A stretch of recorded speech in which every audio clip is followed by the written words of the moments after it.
welcome to my channel. So in the today's lecture, we are going to discuss contiguous file allocation method.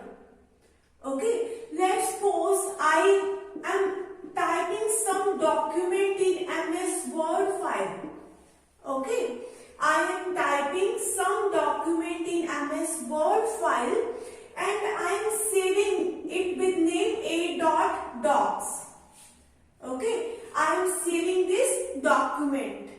What is the meaning of save operation?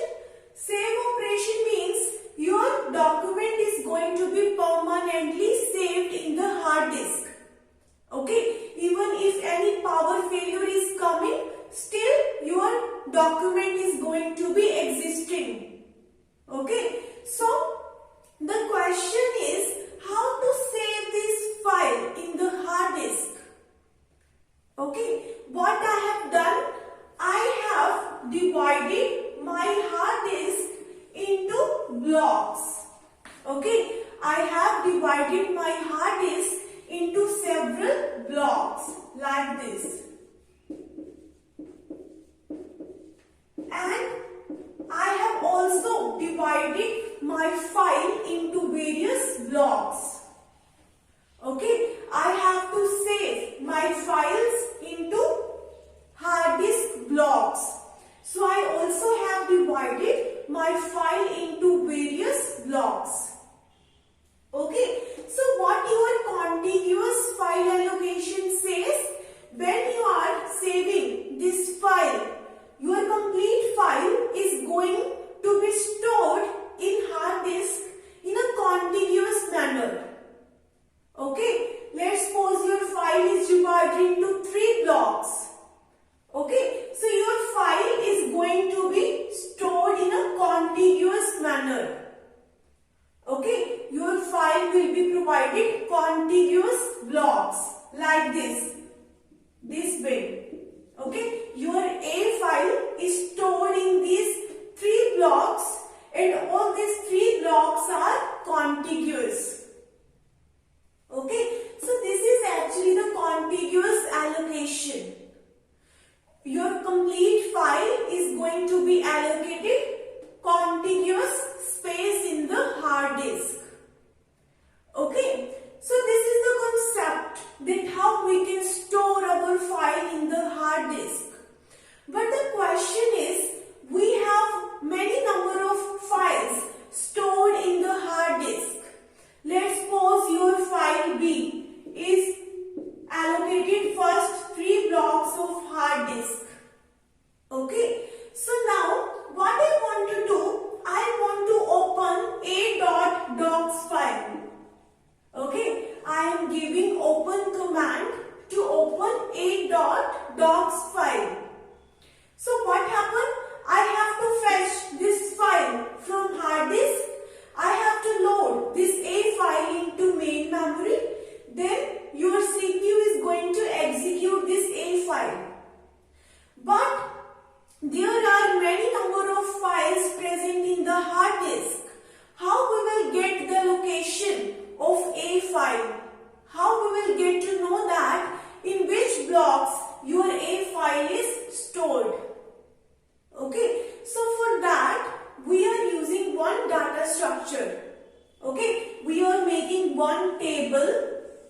Okay, in this table I am storing my file name, my starting location.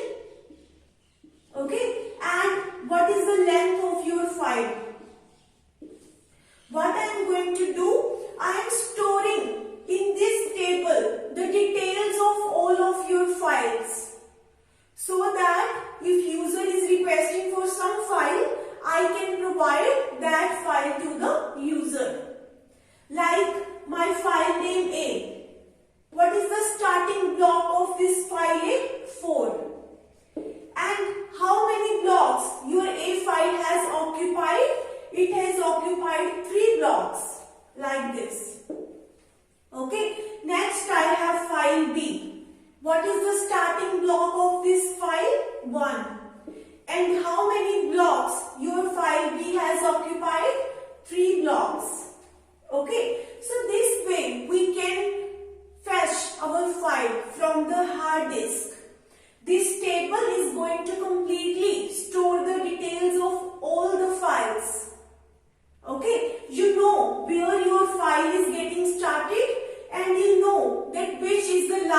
block of your file with the help of this length field.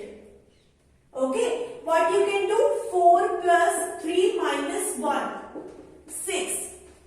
So what you can determine? That your file A is present from block 4 to block 6. Okay, you can fetch that file from the hard disk by accessing the block from 4 to 6, and you can load that file into the main memory and you can execute that file. Okay, so this data structure, this table is going to be helpful for accessing all of your files from the hard disk. Okay, it is not that only one file is stored in the hard disk. We have several number of files stored in the hard disk.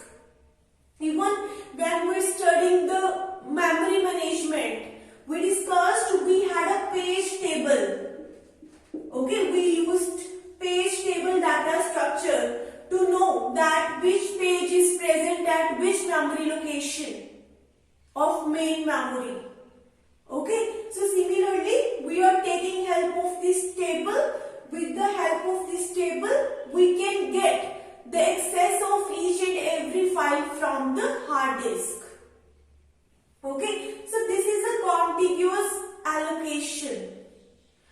So let me give you one real life example how you can relate this contiguous allocation.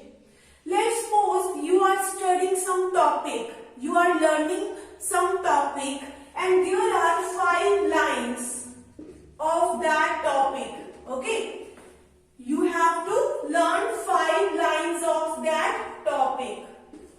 What you are doing? You are learning all these lines in a contiguous manner.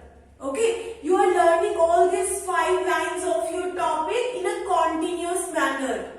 If you have to write this topic in your exam, you are writing all these 5 lines in a sequence. Okay, we call it as a contiguous allocation. I learned all these lines in a sequence and I am writing in exam all these lines in a sequence.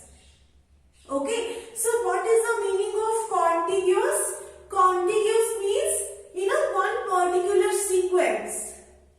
If you have the knowledge of array data structure, array is a contiguous allocation. Okay, all of the elements of your array is given a continuous space.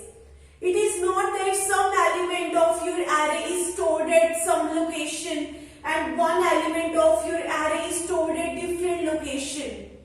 All elements of your array will be provided a continuous space of the main memory. Okay, and you can easily jump to any block.